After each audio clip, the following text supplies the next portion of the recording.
Monsieur le député, une question de Monsieur Alexandre Loubet à Madame la ministre de la Transition écologique, de l'énergie, du climat et de la prévention des risques. Je vous en prie, Monsieur le député. Merci Madame la Présidente. Monsieur le Ministre, sans décision rapide de votre gouvernement, la centrale Émile Huchet de Saint-Avold risque de fermer dans quelques mois. Permettez-moi de regretter, avec tout le respect que je vous dois, que ni la ministre de la Transition écologique et de l'énergie, Pannier-Runacher, ni la ministre déléguée à l'énergie, Madame Givernet, ne soient présentes aujourd'hui pour répondre à cette interrogation, une interrogation que je ne cesse de répéter depuis près de 2 ans et demi dans cet hémicycle. Cette centrale à charbon, Monsieur le Ministre, elle est indispensable. Elle est indispensable d'une part parce que près de 500 emplois directs et indirects en dépendent, essentiellement dans ma circonscription en Moselle-Est. Elle est aussi indispensable parce qu'elle permet d'éviter les pénuries d'électricité, que ce soit en France comme en Allemagne. C'est d'ailleurs la raison pour laquelle elle a été appelée à démarrer le 12 novembre dernier.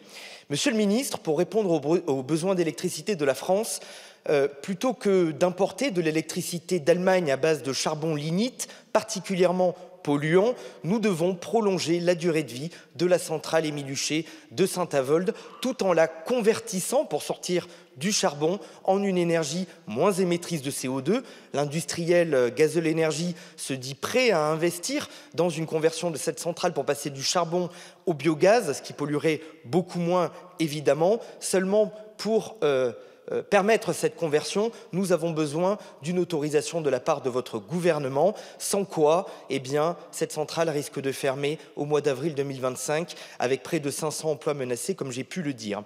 Alors, Monsieur le Ministre, ma question est très simple. Oui ou non, allez-vous, votre gouvernement va-t-il, le ministère de l'écologie va-t-il lancer un appel d'offres qui permettra la conversion de la centrale Émile Huchet de Saint-Avold en énergie moins émettrice de CO2?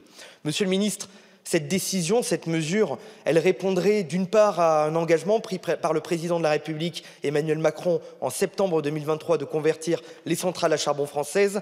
Elle serait également, cette mesure, une marque de respect et de reconnaissance à l'égard des salariés qui, depuis près de 2 ans et demi, travaillent dans cette centrale sans avoir aucune visibilité sur leur avenir et qui ne savent même pas s'ils auront encore un travail dans quelques mois et qu'ils vont passer les fêtes de fin d'année avec une véritable angoisse. Enfin, Monsieur le Ministre, en plus de sauver des centaines d'emplois, cette décision de convertir la centrale à charbon permettrait d'une part de décarboner le mix électrique français et d'autre part d'assurer la sécurité d'approvisionnement électrique de notre pays. Je vous remercie.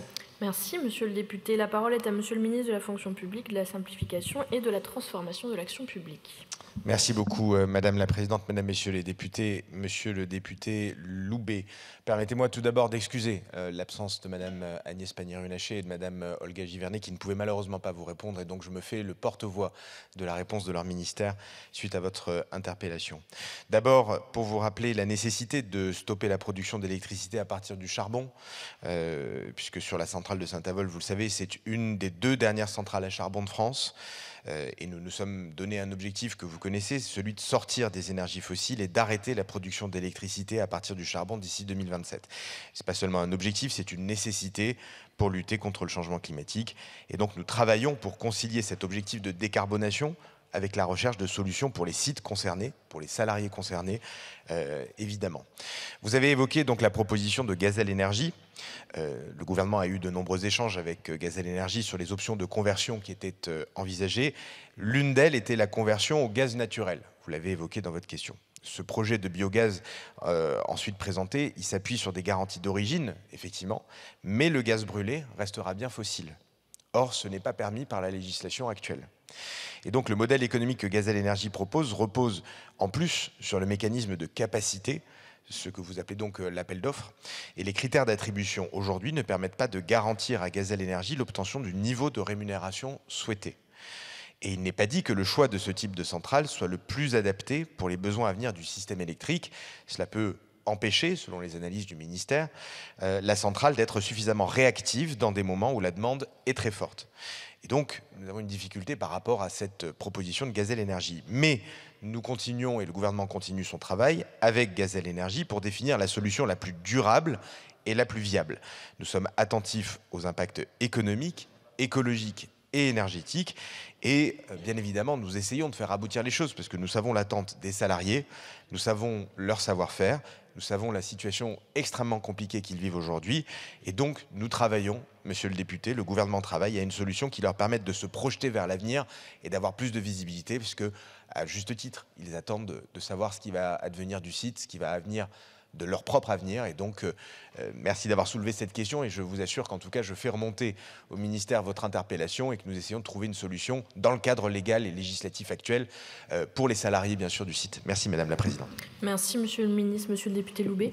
Merci Madame la Présidente, merci Monsieur le Ministre pour votre réponse. Je vous avoue qu'elle est assez inquiétante puisqu'elle laisse entendre effectivement que la centrale sera amenée à fermer en avril prochain.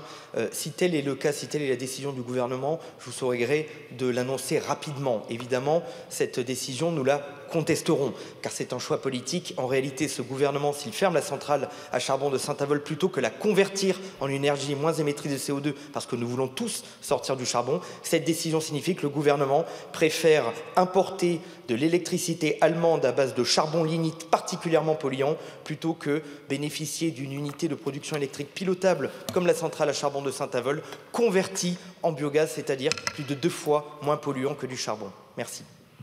Merci, Monsieur le député. Une question de Monsieur Thierry Frappé à Madame la ministre de